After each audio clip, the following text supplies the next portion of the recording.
Hey everybody, Marc Sadowski here. Welcome back to Filmish.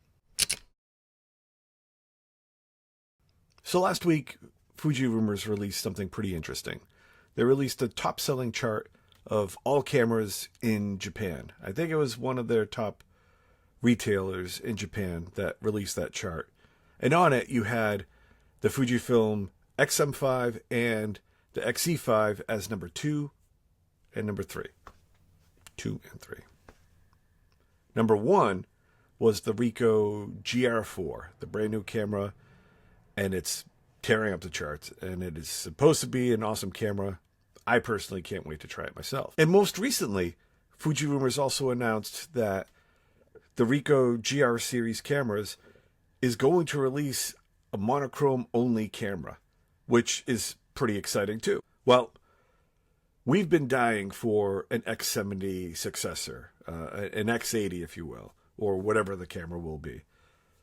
And there have been people who have been wanting an X Pro camera or any camera that is black and white only, akin to the Leica monochrome camera and the Pentax camera. So with there being this visible demand, why hasn't Fujifilm released either of these cameras? And in the case of the X70, it's been 10 years since that camera was first announced.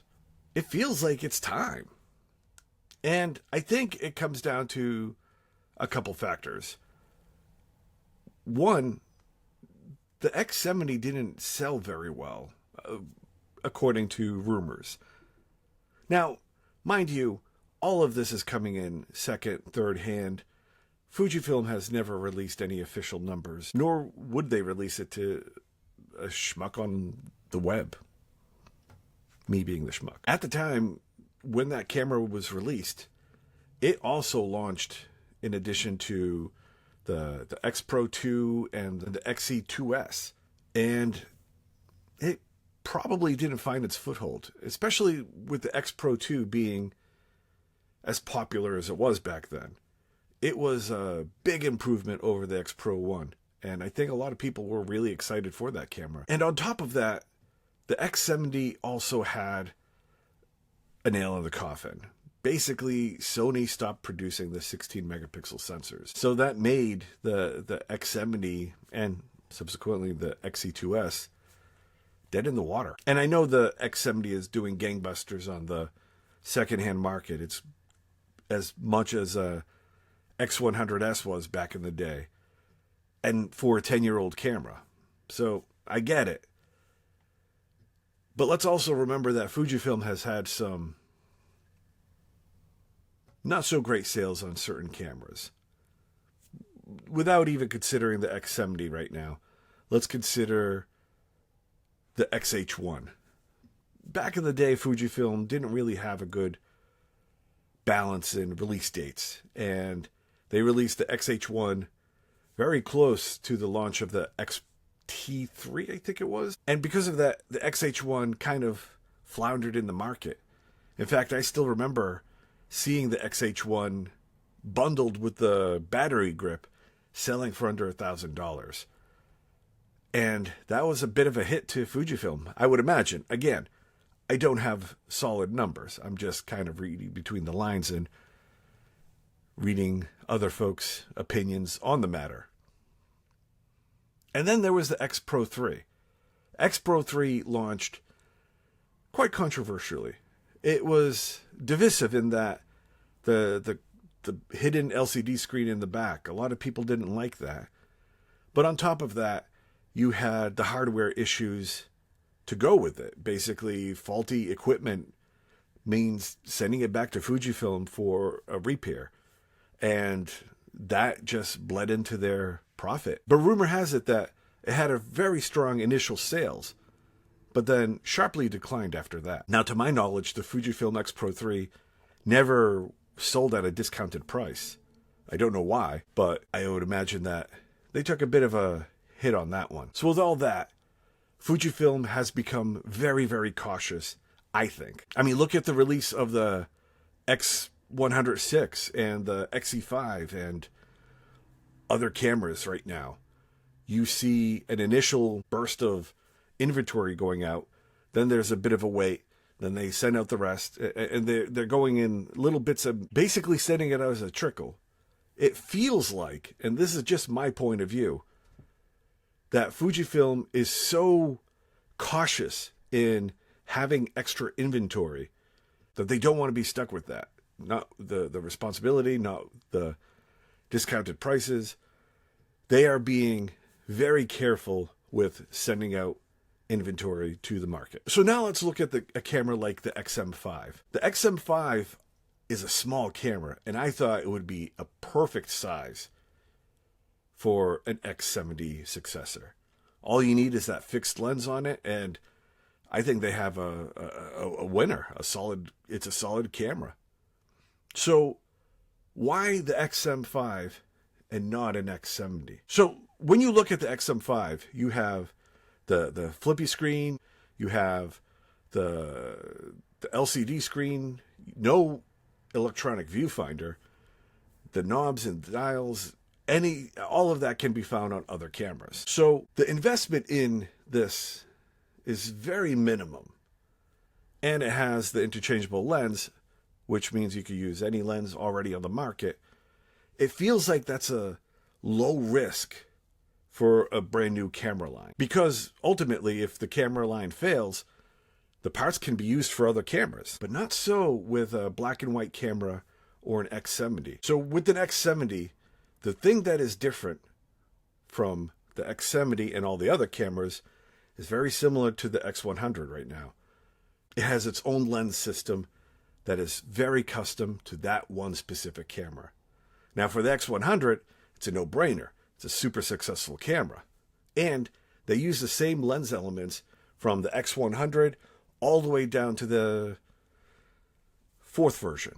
It isn't until the X100 V and now the 6 that's using a brand new lens element to take advantage of the extra megapixels. The X70 successor, rather, would need its own set of lens elements to make that camera compact and make it work, basically. Otherwise, you just have an XM5. Now, for the black and white camera, it's a little bit different. It's making sure that the sensor doesn't have a color array filter so that it can turn light into color and magic happens on the sensor.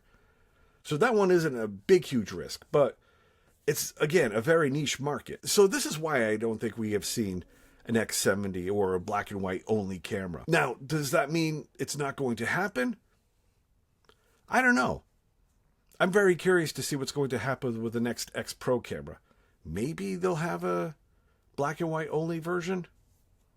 I can't imagine they'll sell a lot of them, and it's going to have to go for a pretty high price. The X70, though, I actually think that they will make it. I think the XM5 was proof of concept to see if that size would be sellable. Again, blue skying here, theory only, all my point of view. I am probably wrong. And if you want to confirm that in the comments below, more than happy to hear it. But I think right now it's just a matter of timing. I think an X70 is going to happen. Just not this year. And it's not going to be next year either. I really think that 2027 is going to be the time. And more specifically, I think it's going to be October of 2027. Because the October timeframe is when kind of like the smaller cameras are announced. Kind of like this year, at the time of this recording, the XT30 version 3 is going to make its debut. I think that October is that time. It's a small enough camera, probably good for the holidays, and it'll be spaced far enough from the X100, which is currently selling like gangbusters, and the XE5 right now. Let those smaller cameras do their thing, and then come 2027, I think that's when we'll see it. How confident am I in this prediction? I am 90% certain that I am very wrong. But when has that ever stopped me? Anybody who listens to the Fuji Love podcast will know I throw out some lame brain ideas out there. I have been right on a couple, but my list of predictions is just that. It is just out there. But it's fun to predict. So anyway, those are my thoughts. This is why I think that we haven't seen it yet. Fujifilm is being very, very cautious as to what they do with their camera systems. Ever since those other cameras that I mentioned previously didn't do very well, it has been a fear on them, or rather, not a fear. It's business sense, basically. They want these cameras to be profitable, and camera profit margins are not very big to begin with. So they're mitigating their loss. They want to make sure that the cameras are selling. They don't have to stay on the shelves very long. And they've remained fun. So those are my thoughts. Anyway, comments below. If you want to send me an email, send it to fujilovefeedback@gmail.com. That's where I get a lot of my messages. Find me on the Fuji Love podcast. I have a Substack. All of that stuff is listed below. And yeah, I hope you enjoyed this little informal video. We'll see you next time.